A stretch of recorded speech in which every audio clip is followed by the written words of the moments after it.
असेल, कुणाला माया केली असेल, नाही का, पुन्हा कुणाला माया केली, कुणाला रागवलं. पण मी एक पालक म्हणून तुमची एक जबाबदारी होती माझ्यावर. त्या पद्धतीनं मी तुम्हाला कुणाला रागवले असेल, कुणाला माया केली असेल. जो चांगला विद्यार्थी आहे, अभ्यासक विद्यार्थी आहे, मला म्हणजे 100% समजत होतं की कोण अभ्यास करतं, कोण अभ्यास करत नाही, बरोबर. म्हणून मी कधी कुणाला रागवलं असेल तर मनापासून सॉरी बोलते. आणि आता जे पुढे जाणार आहे 12वीचे विद्यार्थी, जे मागं झालं ते पुढे नका करू तुम्ही, बरोबर. कारण की ह्या चुका ज्या आहेत ते परत भरून काढता येत. तुमचं हे जे पायाभरणी आहे ती तुम्ही खूप अशा तारेवरची कसरत असते. आणि ह्या कसरतीला जे आईवडिलाचे जे तुमचे स्वप्न असतात, आईवडिलाचे स्वप्न असतात, त्यांनी रात्रंदिवस जे डोळ्यात ठेवलेले असतात ते तुमच्याकडून पूर्ण झाले पाहिजे, त्यांची अशी अपेक्षा असते. आणि त्यातली त्यात तुम्ही 1 वर्षभर माझ्याकडे असतात, 2 वर्ष असतात, जास्तीत जास्त 3 वर्ष असतात, बरोबर. माझं सुद्धा एक स्वप्न असतं की माझी विद्यार्थिनी लागली पाहिजे, MBBS झालीच पाहिजे, माझं सुद्धा स्वप्न असतं. पण असं नाही सगळेच विद्यार्थी MBBS होतात असं पण नाही. म्हणून आता जे झालेले विद्यार्थी आहेत आणि पुढे जाणारे जे विद्यार्थी आहेत त्यांना माझं एवढंच सांगणं आहे की टाइमपास हा करू नका. आता जर टाइमपास केला तुमच्या आयुष्याचा टाइमपास नाही का, म्हणून टाइमपास करू नका प्लीज. माझी खूप रिक्वेस्ट आहे. मी आपल्या मुलींना, तुम्ही जे आहात ना ते सगळे माझेच आहेत, तुम्ही कुणाचे आहात हे नाही आहे मला माहिती. माझं एक वैशिष्ट्य होतं की मी कधीच कोणत्या पालकांना त्रास दिला नाही फीससाठी. ना कोणत्याच पालकांना मी काही म्हणजे इतकीच फीस भरावीच लागेल, इतकीच फीस आहे माझी, असं कोणत्याच मी पालकांना हे केलं नाही, कधीच नाही. तुम्ही सगळ्याच घरी गेल्याच्या नंतर विचारा मॅडम मी कधी तुम्हाला कॉल केला का फीससाठी. माझं एकच एम होतं की आपल्या ह्या विद्यार्थ्यांना, सर्वसामान्य विद्यार्थ्यांना शिक्षण मिळालं पाहिजे.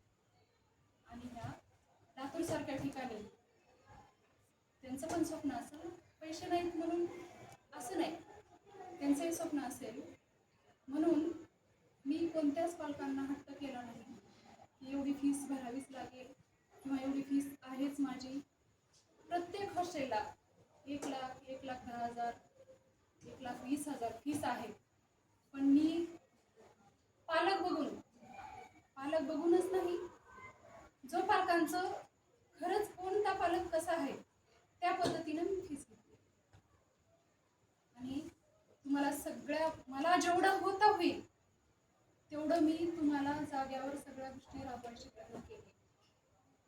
आणि जरी काही आता कसं असतं बघा, आपण घरी एक भाऊ आणि एक बहीण आणि आई आणि बाबा, आपलं कुटुंब एवढंच आहे सहजासहजी, तर बरोबर असेल, आजी असेल कोणाकडे, आजोबा असतील, काका काकू असतील, पण आहे सहजासहजी तर एवढंच कुटुंब आहे. तेवढ्यामध्ये सुद्धा कधी कमी पडत असतं. आणि ह्या आयुष्याच्या ह्याच्यामध्ये चढ उतार हा होतोच, काय चढ उतार हा होतच असतो. म्हणून जिथेही तुम्ही आता जाणार आहात, नीट देऊन जे आता जाणार आहात, कुणी MBBS ला लागेल, कुणी डेंटलला लागेल, कुणी BAMS घेईल, कुणी पुढे चालून हॉस्टेलला राहतात, कुठंही ॲडजस्टमेंट करून राहा. मला हे असंच पाहिजे, मला हे तसंच पाहिजे, ह्या मुली बाहेर खातात, ह्या मुली बाहेर फिरतात. अरे असं नाही. तुम्ही तुमच्या आईवडिलाला विचारा की पैसे कसे कमवायचे असतात आणि खर्चायचे कसे असतात, बरोबर. म्हणून कोणत्याही गोष्टीचा हट्टपणा करू नका. स्वतःमध्ये थोडीशी सहनशीलता ठेवा. बाहेर पडल्याच्या नंतर पूर्ण जग आपल्यासारखंच भेटवलं, पुढचे लोक आपल्यासारखे भेटतील असं नाही. आपण बरंचसं काही बाहेर ऐकतो, त्या मुलीचं असं झालं, त्या मुलीचं असं झालं, हॉस्टेलला राहिली, ते असे प्रकार झाले, तिला मारून टाकलं, बरोबर. तुम्ही आता कुठून कुठं येत जाता, असं नाही व्हायला पाहिजे. म्हणून जसा पुढचा व्यक्ती भेटेल तुम्हाला, त्याचं एक थोडंसं हे पाहून आपण त्याचं कशा पद्धतीनं जीवन जगतो. सगळे आपले आईवडीलच आहेत बाहेर असं म्हणून राहा, असं म्हणून राहा. बाहेर पडल्याच्या नंतर पूर्ण जग आपल्यासारखं नाही,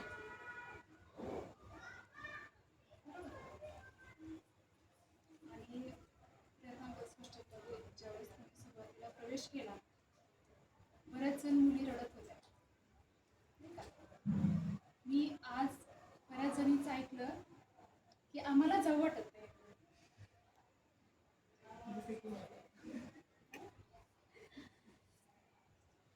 आम्हाला जाऊ वाटत नाही. कोण म्हणलं असं आज मला? मला हा, राठोड म्हणली, पुन्हा